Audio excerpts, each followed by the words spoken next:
to do another driving video. I have not been very successful with these. I tend to drop the phone or something, so we're going to try this. I'm going to be sharing with y'all the dream that I had that had a number in it, and just kind of let you know what that dream was about. I actually had two dreams with numbers, but I'm going to actually have to draw a picture for you of what the number looked like, and I know that sounds odd.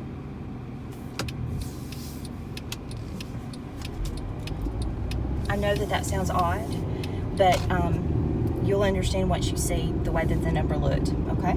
So in any case, first dream that I had with a number, I had, lots of people were having dreams, rapture dreams, and I just thought that would be so wonderful to have like a rapture dream to confirm, you know, that yes, what we are all feeling as far as that something's coming and that the rapture is really close, just some confirmation. And so I'd prayed about that. And I did have a dream that I was buying a wedding dress, which was, you know, unusual because I've been happily married for over 30 years and, you know, not planning a wedding. And the funny thing about the dream was I dreamed I was buying a wedding dress, and I was at the store and I was picking out two dresses. I was told I could get two dresses. And I was, you know, telling them, well, you know, that's really expensive. That's a lot of money. Even though I knew that I was not going to be the one that was paying for the dresses somehow. And they said, that's okay, you know, he wants you to buy two. That's fine. You pick out two dresses that you like. And so I thought that was really neat. That's just God's grace saying, you know, there's nothing that's too good for us as his children. And I just thought that was really sweet. So I thought that was it. Well, then, you know, a few days later, I have a dream, and this is the odd number dream. And I dreamed the number 6990.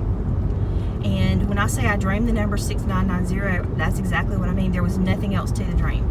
There's nothing else I remember. There's no plot. It didn't happen in any kind of context. It literally was the number 6990 in black letters on a white background. And they were stressed. And by that I mean the number was stressed. It was, in my mind, it was stressed. And weight and pressure was put on the importance of this number, and by that I mean nobody's saying this is an important number. I'm saying I was getting the feeling that you would get if you dreamed the winning lotto numbers and realized, boy, I better write those down or I'm going to forget and I'm going to miss out on winning the lotto. And so when I got up, I woke up and went and got my phone, and I put the number in my phone so that I would make sure that I did not forget it. So that is the first dream that I had that had a number in it. And as I said, I will have to draw for you what that number looked like so it'll make sense for you, because it didn't look, there were some things about it that are just kind of odd. Okay, and I will come back in just a little bit with the second dream that I had. And hope y'all are having a really good day, and I am doing some grocery pickup. And I will talk to you soon. Okay guys, the second dream that I had, was I was with a group of school kids, and these were kids in middle school to high school age, and this is also a number dream, but there are some details to it. So I was with the school kids, and we were outside near their school, and all over the ground were gemstone crystals. And if you've ever seen, I'm trying to think, like a quartz crystal that's actually in its crystalline shape. You know, it has, I believe, 6 sides, and you know, it's pointed on either end, and it's long, and just, you can Google what quartz crystals look like. So these were amethysts that were shaped like that. They were in a quartz crystal shape, just lying on the ground. There were sapphires and rubies lying on the ground in a quartz crystal shape, which of course they would not ordinarily be in. That's not exactly what they look like. They do have, I think, hexagon sides or 6 sides, whatever. But you know, obviously they're not going to be as big as a quartz crystal. But in this dream, they were, and they were just lying around in the ground. And the kids, none of the kids were picking them up. They weren't paying attention to them. And I was talking to them, and I was explaining to them, do you understand that these are precious? These are precious gemstones, and that if you got these and you took them and you sold them, you could sell some of them for $400, and you could sell some of them for $600. So this is where the numbers come in. you know, the cost of these gemstones that were right there for the picking, and the kids didn't notice them, didn't understand their value, were kind of oblivious to them. So I was explaining that to them, and I just remember thinking in my dream, I had just this feeling of shock, like, look at these on the ground. These are very valuable and very precious. No one is noticing them. Nobody's picking it up. Nobody's trying to sell them or do anything with them. These are worth so much money. And then again, the numbers $400 a piece and $600 a piece came up. Well, of course, if you had a sapphire that was shaped like a quartz crystal, and I don't even know how much something like that would be able to be sold for. But so that was the second dream that had numbers in it, that I was aware that the numbers had a meaning. So I wrote that down with my first dream, and I will show y'all just a little bit, some other things. So when I woke up with that first dream with the number 6990, it was at a particular time in the morning, and so I wrote that down as well. And I did the same with what time I woke up with this dream, and so we'll talk about that in just a minute. Okay guys, you know you're in trouble when you see the notebook. I've got the notebook, I've got the chalkboard, I've got the laptop. You're in big trouble, okay? So I told you earlier that the dream that I had the number 6990, and I told you that I would have to write it out so that you would understand. This is Wampus, who is wanting to get in the picture. Okay, so the dream that I had with the number 6990 was a white background, not a lined background like this, but literally a white background. And it had the number 6990. Quit, Wampa. Quit, baby. In type, not in handwritten, but in type. Okay. The thing that was odd about it is the 6 and the 0 were small. They were in a smaller font, a smaller type size, or point size. I'm sorry. The 9s were in a larger size. So when you looked at it, yes, it is the number 6990. But it looks like the 9 and the 9 go together. It looks like the 6 and the 0 might go together in size. And then you've got the number as a whole, 6990. And then you've got where it looks like you could break it up into 69, and then you could break it up into 90. Okay? So when I first had this dream, and I will include like the screenshot that shows you where I got up in the middle of the night to write down the number. When I first had this dream, I didn't know anything at all about the number values of different things in the Bible. I had absolutely no idea. This was completely new to me, and it may be new to you as well. And I'm making this at like 1 o'clock, actually 1:30 in the morning, so I'm trying to not be real loud and wake my husband up. He's guest to work up at, get up in the morning to work. So anyway, I did some like preliminary looking up at the numbers and trying to figure some things out, but it wasn't great, and I didn't understand it. So I have been watching T. Renshaw, and her last name is spelled Renshaw, and first name is T, and we have a cat that's clawing something, sorry. I only have 3 cats in here with me now. Tucker T, stop. You're not being very nice. In any case, so T. Renshaw has shown me how you can use there's some calculating programs that you can use to calculate Gematria, which has been very helpful for me. And then I have discovered Bible Wheel, where you can use Strong's Concordance. For those of you that are familiar with Strong's Concordance, it has both a Greek and a Hebrew part where you can actually look up words and find out where they are in the Bible. Tucker may get a spank before this is over.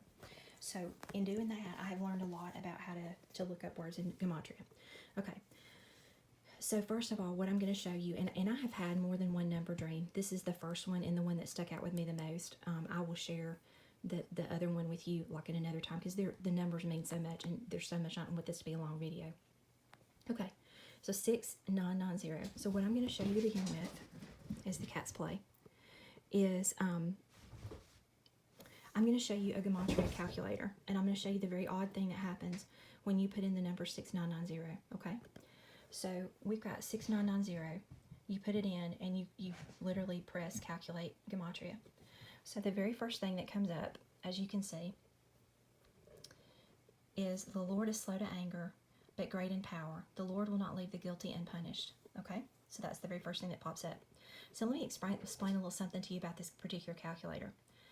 When you put in your number or your word, whichever it is, They're going to calculate it, and they're going to give you all of the matches that match that number or that word, okay? But they're only going to give you those matches once. You can see you've got the Lord is slow to anger, and then you've got these all other like just weird things. These are just things that other people put in that match that particular Gematria number value. Hebrew letters each have a number value, and that's something that I'll show you a chart at the end, maybe if that's helpful to you. So what I want you to know is that each one of these is only going to be on here once. It should only be on here once, okay? And T. Renshaw, if you see this, you're going to understand how weird this is. And those of you that have used this will understand how strange this is as the cats run around the room. Okay, so you got the Lord is slow to anger, but great in power. The Lord will not leave the guilty unpunished. That is what the 6990 Gematria means in Jewish Gematria. That's the number value of this phrase, okay? So we're going to scroll down, and y'all see if you see anything odd. I'm doing this from far away, and so it looks weird. You're going to see weird stuff like about Taylor Swift and things that people put in about their ex-boyfriend. Here's something that I thought was interesting. His kingdom was no part of this world, hence his followers were to be no part of this world. That's also the value for 6990. All right, so let's keep on going. And for the second time, the Lord is slow to anger, but great in power. The Lord will not leave the guilty unpunished. Okay? Second time, it shouldn't be in there the second time. The second time, we've also got that his kingdom was no part of this world. I just noticed this. Hence, his followers were to be no part of this world. That's the second time that's come up. Okay. The Lord is slow to anger, but great in power. The Lord will not leave the guilty unpunished. Keep on scrolling. Keep on scrolling. So what we've just seen is we've seen that particular answer show up 3 times. And we have seen, where is it? His kingdom was no part of this world, hence his followers were to be no part of this world twice. That shouldn't happen. They should only be in there each time once. This is a glitch, but it's not really a glitch. Do you think that's a coincidence? Because I really don't. What are the odds that the 2 that are repeated and shouldn't be repeated at all, they should only be seen once, have to do with judgment and God's kingdom, his people that are not supposed to be part of this world? I think that's very odd. Okay, so that's on the Gematria calculator if you just put in 6990. Okay, so let's go to the next thing. And y'all, I'm not really great at using an iPad. I use a regular laptop. Okay, so let's get into Strong's Concordance. Okay, on Strong's Concordance, and I'm going to show y'all this because this would be helpful for y'all also for using it for looking up things in the Bible. Okay, so you can search by words. You can search with Greek. Whoops, I'm sorry, guys. Or you can choose Hebrew. That's what the GR means, is Greek. Strong's number, you can put in a Hebrew number, or you can put in a Greek number. Or, I'm sorry, that says go. Y'all, it's late at night, I'm sorry. That's go. I apologize. But you can put in the word, like for example, if you want to put in watchman, you can put in watchman, you can press go, and it will show you all of the Bible verses that have the word watchman in it, and you can read them all, compare them, and see if you see things that are commonalities. So the Strong's number that we're putting in is, and my cats are fighting, they are being so ugly tonight, 6990. Okay? And we've got it set to Hebrew. We're going to press go, except my stalls doesn't work. Told you I'm not getting an iPad. Okay, so the only place that this shows up is in Job 8:14. You see how that shows us that? Okay, so now I can click on Job 8:14, but I'm going to tell you what it's about.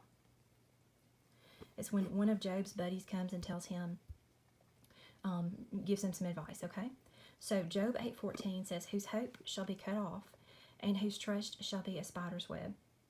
Okay, so that doesn't tell me much. It's not in any context. So what I've learned is that if you're trying to figure something out, you need to figure out the context. Figure out what verses are before it, what verses are after it. Figure out who's saying it and what the circumstances are. So we're going to check on Job 8:14, and we're going to get the whole chapter, okay? So I'm not going to read you the entire chapter, but this is Bildad the Shuhite. Am I pronouncing that right? Who knows? And so he's talking to Job. He's saying, how long are you going to talk like this? How long shall the words of your mouth be like a strong wind? Doth God pervert judgment? Or doth the Almighty pervert justice? So again, we're hearing about judgment, okay? If thy children have sinned against him, and he have cast them away for their transgression. He says, if thou wouldst seek unto God betimes and make thy supplication to the Almighty, if thou were pure and upright, surely now he would await for thee and make the habitation of thy righteousness prosperous. So he goes on and talks. Okay, so this is what's interesting. Okay, He's talking about, for we are but of yesterday and know nothing, because of our days upon earth are a shadow. Shall they not teach thee and tell thee and utter words out of their heart? Now he's telling basically Job, we're basically nothing. We need to be listening to God. We need to be realizing that we are finite. We're only here but for a breath. Our lives are like a vapor. And so he goes into, can the rush grow up without mire? Can the flag grow up without water? While it is yet in his greenness and not cut down, it wherewith before any other herb. So are the paths of all that forget God. Pay attention, y'all. And the hypocrite's hope shall perish. Now here is our verse. So whose hope shall be cut off, and whose trust shall be a spider's web? He shall lean upon his house, but it shall not stand. He shall hold it fast, but it shall not endure. Okay? He is sitting here saying, so are the paths of all that forget God, and the hypocrite's hope shall perish, whose hope shall be cut off, and whose trust shall be a spider's web. So he's saying, if you forget God, and you're going to perish. Your greenness is going to wither. All those things that you thought were great and wonderful, they're going to disappear, and they're going to be cut down. And then he goes in to talk about, he shall lean upon his house, but it shall not stand. He shall hold it fast, but it shall not endure. You know why? Because it's not based on God. The foundation is not God. He is green before the sun, and his branch shooteth forth in his garden. His roots are wrapped about the heap, and seeth the place of stones. So he's talking about, if he destroys him from this place, then it shall deny him, saying, I have not seen thee. Behold, this is the joy of his way, and out of the earth shall others grow.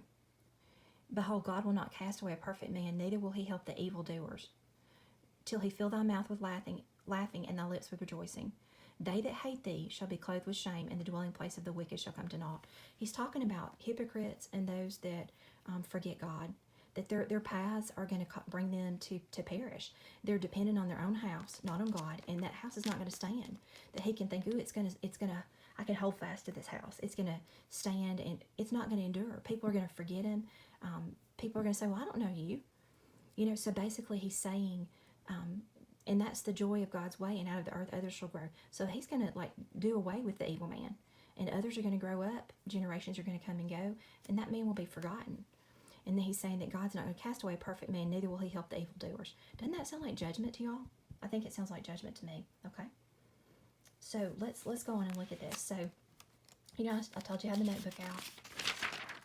So what I did is I looked up, then I took apart the number 6990.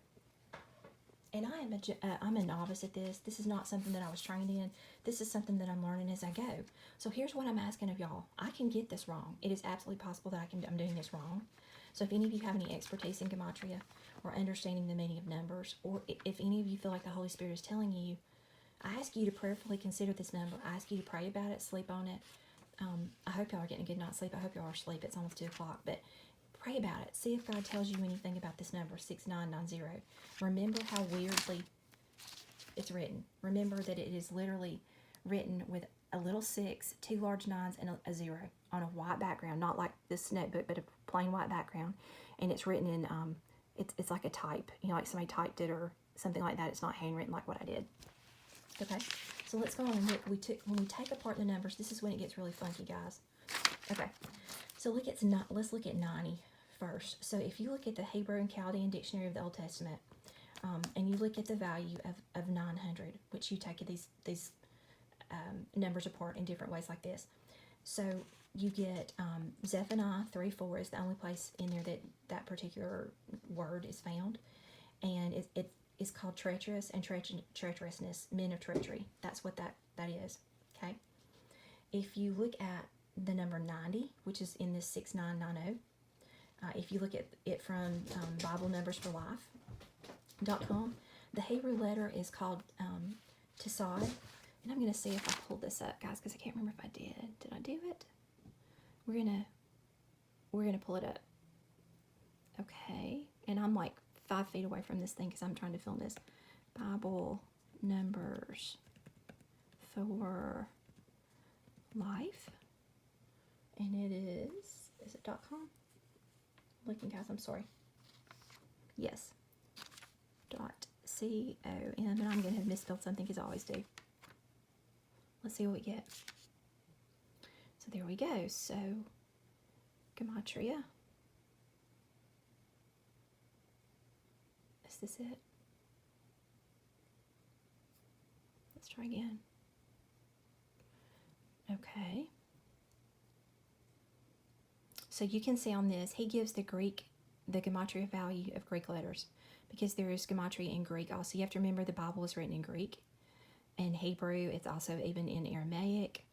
So I'm looking on here specifically for the page that I found that had the Gematria, and I'm not seeing it just really quickly. And I will find it, and I will try and put a screenshot on there for you. But basically what it says, the number 90 is the Hebrew letter Tasad, and the spiritual meaning of 90 means saints sifted. How many of y'all have said how exhausted you are? Every single every single Christian channel that I look at in the comments, everybody's talking about they're exhausted. They have this strange spiritual weariness. So this is literally saying that the saints are being sifted. And it suggests the 90th Psalm, which, you know what, guys? You remember 10? Psalms 90:10, that's the life of the man. You know, where we get the fig tree prophecy life, where it's like 70 years is the year of a man, and if by strength, 80. So I think that's kind of unusual that it's going to be the 90th Psalm. So in the 90th Psalm, Moses is contemplating the suffering in a long life. He says, "You have set our iniquities before you, our secret sins, in the light of your presence. All of our days pass away under your wrath. We finish our days with a moan." So this is, again, having to do with judgment. Okay, so the 90th verse of the Bible, guess what? After Cain kills Abel, God speaks to him, and this is in Genesis 4:10. "What have you done? Your brother's blood cries to me from the ground." Okay, again, this is judgment. It's treachery. Remember we talked about, some of this means treachery. So then we look at, the number 90 basically is associated with sorrows and sufferings of travails when the strength is spent. Let me make that not disappear. Okay, so if you go into BibleNumbers.files.wordpress.com, they concur and they say 90 means church sifted. I'm going to show you my notebook. Okay, so it means church sifted, and they suggest the Bible verse, Luke 22:31-32. And y'all will remember this. It's when Jesus is talking to Peter, and he says, "Simon, Simon, Satan has asked to sift you as wheat, but I have prayed for you, Simon, that your faith might not fail." And then also they refer again back to Psalm 90, verses 7-10 that we've just gone through. Okay, so there you go. So that's kind of odd. So let's look then at, I went into the number 69. And in Hebrew Gematria, the words that I get out of it are Cain and also lamb. So again, we just went up here and we've got, when Cain kills Abel. So here's confirmation that has to do with Cain, but it also has to do with lamb, sacrifice. The number 69 has to do with killing believers. I use this from the Greek, from Strong's Concordance. So this is wild, guys. Every one of you that's a watcher is going to appreciate this. So number 69 in Agrippino, it's pronounced Agrippino. This is from the Greek, from Strong's Concordance. Get this, guys. To be sleepless, keep awake, watch. To be circumspect, attentive, and ready. That sounds like a watchman, doesn't it? So the Greek Gematria value on that is 1439. And when I looked that up, it was used in Mark, the 13th chapter, the 33rd verse, Luke 21:36, Ephesians 6:18, Hebrews 13:17. All of these. And if you look at it in Aramaic, it means the word eben, which means stone and material of idols, building idols. This is a surprise. I don't even want you to see this yet, okay? Stone materials of idols, okay?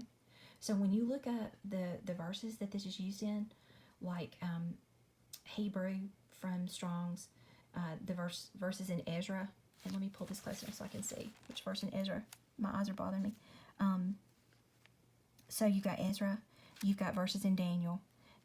All of these verses have to do with, for example, the verse in Daniel is the verse where Belshazzar takes the temple cups and things that were made for God, for worship of God, and he brings them out for his dinner guests, and they drink and get drunk in them. It's the night that his kingdom falls. And they talk about, the cups of gold and silver and stone that they're drinking to idols. And so it has to do with idol worship. It has to do with building idols of stone and things like that instead of worshiping God. Okay, so I think that's kind of interesting. So here's the creepy stuff, guys. When I dreamed this dream, this was like in the very, very 1st of June. So Seattle had not completely festered the way that it wound up festering. All that stuff hadn't happened. So, I told you that the Gematria number and value, actually, for the number 69 in Hebrew. When you calculate the Bible code on this, you get the word Pentecost. This was happening during Pentecost. Do you see the other word that comes up, guys? Seattle boom. Okay? Do you know the other phrase that comes up? You're not going to believe this. Maybe you will, I don't know. Where is it? Where is it? Where is it? As my cats fight. The other phrase that comes up when you put 453 in Gematria, we're just going to do it right now, and I'm going to show you, and you're going to freak out. You're not going to believe it. Okay, let's see.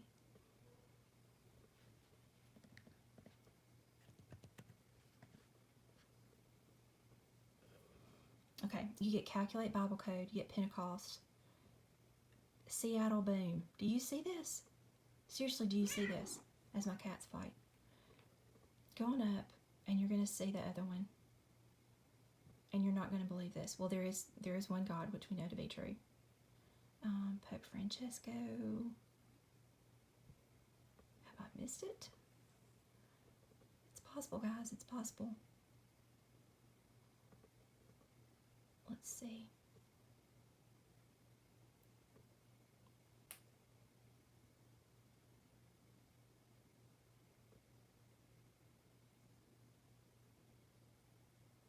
Looking. I'm going to do it this way, and I'm going to show it to you. As well as putting numbers in, you can also put in phrases.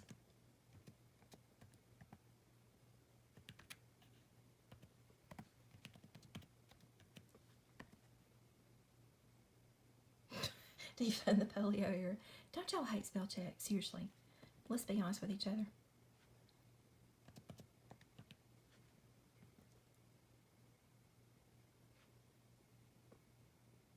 Okay, defund the police equals 519. So there's another one of these. Okay, if you come down to another dream that I had where I dreamed the word 1664, which I didn't intend to get into, but my notebook is such chaos. If you look at this other number, I want you to see this. So if you look at the Greek Gematria from using 1664 in Strong's Concordance, there are a lot of different place names that come in here that have to do with where the children of Benjamin lived. You've got Nehemiah that goes into these place names. Then the Greek Gematria from Strong's is 519, which is defund the police. So I'm just telling y'all, this is it's kind of weird. The other thing that comes up is Messiah is called branch. So I think about immediately the branch of Spica, the branch that opened up in Spica, the black coal that opened up in Spica that happened just a few years ago. So I automatically think about that. But anyway, I digress. That was 1664. I thought that was too creepy. Okay. So they talked about the idols and the idols of stone and things like this. We talked about the number 90. We talked about the number 69 in this. So then I broke it down further into these other two numbers, and they are just as interesting. So we got the number 60. And so if you look in billhedrick.com, which also has Gematria, the number 60 means watchtower. You know, we've already come across the one about basically the watchman being alert and watching. If you do Bible Wheel, the Strong's Concordance, the Hebrew Strong's Concordance means mourning for the dead. Rites of mourning guard, period of mourning. And the Gematria value is 33. And I believe that has to do with Christ. The Greek Strong's value is, and I did a screenshot of that because there were so many, but basically it means a low, mean person, a base kind of person, has to do with somebody that would be in the marketplace, a business-like transaction, petty traffickers, or law. And the Gematria for the Greek is 455. So let's look up and see what we get out of 455. Back up. Sorry, guys.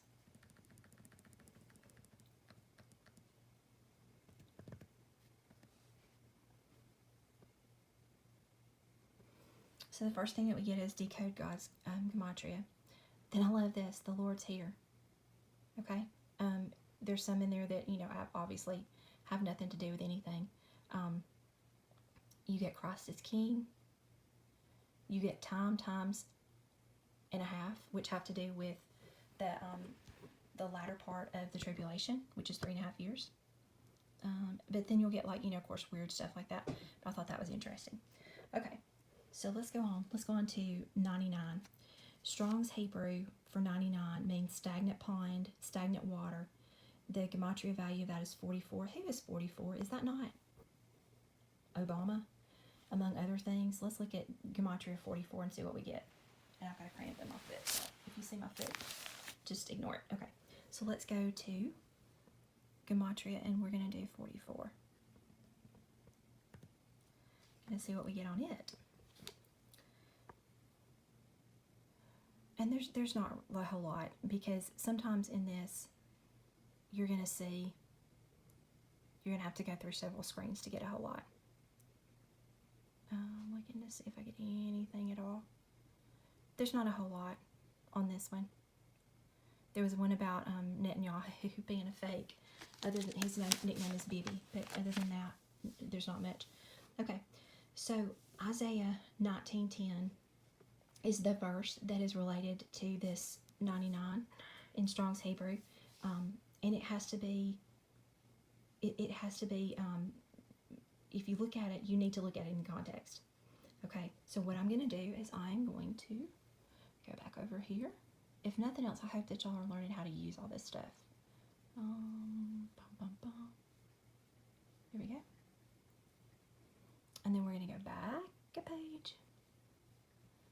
And we're going to go back one more page. And we're going to put in the thing about the Strong's Hebrew word for. I'm going to erase this. We're going to put in 99. And we're going to go. And what we're going to get is Isaiah 19:10. So let's look at this verse. Don't want to open anything. We just want this. Okay, you see how it breaks it down? It gives you the value of every word. And then it also gives you up here at the top. And they shall be broken in the purposes thereof, all that makes sluices and ponds for fish. So I'm like, okay, well, that we got to use Exodus. We got to figure out what context is this in. We've got to tease it out and see what's happening before and what's happening after to make sense of it. So if we click on that, all of a sudden we have all of those particular verses. And we look at it, and y'all, guess what the context this is? This has to do with a civil war in Egypt. It says, the burden of Egypt, behold, the Lord rideth upon a swift cloud, and shall come into Egypt, and the idols of Egypt shall be moved at his presence, and the heart of Egypt shall melt in the midst of it. This is again judgment. And I will set the Egyptians against the Egyptians, and they shall fight every one against their brother, and every one against his neighbor, city against city, and kingdom against kingdom. What does that sound to y'all? That sounds to me like a civil war. And the spirit of Egypt shall fall in the midst thereof, and I will destroy the counsel thereof. And they shall seek to the idols, and to the charmers, and to them that have familiar spirits, and to the wizards. And the Egyptians will I give over into the hand of a cruel lord, and a fierce king shall rule over them, saith the Lord of hosts. The Antichrist is called a fierce king in the Bible, okay? And the waters shall fall from the sea, and the rivers shall be wasted and dried up. And they shall turn the rivers far away, and the brooks of defense shall be emptied and dried up. The reeds and flags shall wither. The paper reeds by the brooks, by the mouth of the brooks, and everything sown by the brooks shall wither, be driven away, and be no more. The fishers also shall mourn, and all they that cast angle into the brooks and shall lament, and they that spread nets upon the water shall languish. Moreover, those that work in fine flax, and they that weave networks, shall be confounded. And here's our verse. And they shall be broken in the purposes thereof, all that make sluices and ponds for fish. So basically it looks like Egypt is going to have a civil war that God brings about as a judgment, and they are going to be put under the Antichrist. So I thought that was very, very, very interesting. Okay. So then the other thing that I wanted to show you about 99 is, the Greek Strongs has to do with Adrius, which has to do with the Adriatic Sea. That's the sea between Greece and Italy. The Greek Gematria value for this is 316. If you put it in that Gematria calculator that I showed you guys, the only thing that I saw that looked, very interesting or like it would be anything is the phrase Saint Michael. So who is Michael? Who is Michael, the prince of your people? That's when the angel, which was actually Jesus, was talking to Daniel. So we know that Michael is the prince of Israel. He is the angel that is assigned, the archangel that is assigned to Israel. and he is to protect them and take care of them. So I just think these things are interesting. Bill Hydrick had some things. I did a screenshot on that. I will try and look and see if there's anything good in it, because y'all, I spent 4 hours doing this. I'm so tired. I'm sorry. People do like really beautiful, elegant charts and things and all that, and I just research to death, and then I have it in a notebook, and it's chaotic, and I apologize if it's not something that you can understand. But this is new to me. This may be new to you. I hope that the resources that I found are helpful to y'all in your Bible studies. You don't even necessarily have to use them for Gematria. The Bible Wheel is a great resource to look up Bible verses and words, and if you have like a number, a Gematria number, that's something that you can use. So I hope that that's very helpful to y'all. T. Renshaw, if you ever watch this, please give me a hand, or anybody that has any Gematria expertise or any experience with Strongs. Guys, I'm learning, just like everybody's learning. I'm not proud. I want help. I want the Holy Spirit to show me, what this means. I know God's voice. The Bible tells us that his sheep know his voice. I know what he sounds like. I've heard him before. The 6990 was from him. So I just don't know what it means, guys. So, I've got all these things all these clues. It's like a mystery. I have all of these clues. So I hope that maybe somebody can help me with them. And maybe if I have time tomorrow, I'm actually having my birthday dinner tomorrow. So if I have time tomorrow, I will try and type this up so this makes a little more sense. Look at this. Y'all, seriously, this is like, I went to visit my poor mother, and she's like, what are you doing? Because I didn't really talk. And I'm like, I'm doing Gematria. And she's like, what are you talking about? So I got to explain Gematria to her. So I have some kudos that I want to give to people that I would not have gotten anywhere near what I have on this without these folks. And so look at this very high-tech thing. So T. Renshaw, you taught me everything I know about Gematria. Dr. Barry All, you explained exegesis for me. I've never heard that, didn't know about it, didn't understand that there are 4 different levels of meaning in the Bible, and I thank you for that, and just for your update. You're just encouraging. I needed your video today so well, so much, so that you just kind of keep us encouraged, and I appreciate that so much. And then one of my subs to my channel is VPN. VPN, you told me about this Urgent End Times channel. Y'all go and watch it. He has a video. I would give a lot of praise to this brother, because he started a YouTube channel just to share this dream that he had, this vision that he had. I want you to go watch it. He was brave. This is a guy that, literally went out on a limb, started a YouTube channel because he felt led by the Lord to share what he saw. He also saw numbers. His numbers were in flames. You need to really go and watch that video. I will try and leave a link in my comments. Sorry guys. Y'all don't know how tired I am. I will leave a link in the comments. I've been up almost 24 hours, and I do apologize that I sound kind of loopy. So go and watch his video, please, and let me know what you think. If you have any questions, comments, suggestions, you feel the Lord's leading you to explain this number, please let me know. I have, like I said, another weird number that came up in a dream, and then I have a dream that I'm going to share with you that had numbers in it that I have been kind of doing my research, but it was just too much to do all at one night, all at one time. So anyway, God bless y'all for sticking in there and hopefully listen to this entire video. And I hope that y'all are asleep. I hope you're getting a good night's sleep and you're well rested. We may not even get to post this video. The Lord may come before then. And all I've got to say is Maranatha. These cats are not helpful. That's Tucker T. He's asleep. That's Popeye. He has no tail. That's how you can tell him apart from Tucker T. And look at this. This is Chloe Fergus. She's hiding in the pillow stack. So in any case, y'all, just let me know if you have any questions. If you have any suggestions for things that you would like for me to cover, you let me know. I feel like our time is short, and I feel just this sense of urgency. I really do love y'all. Y'all are sweet, godly people. You're my family in Christ, and I cannot wait to meet y'all. In any case, grace and peace to y'all, and hopefully I will, if we're not gone, if the Lord hasn't come to get us, hopefully I'll post again tomorrow. Thank you so much. Bye-bye.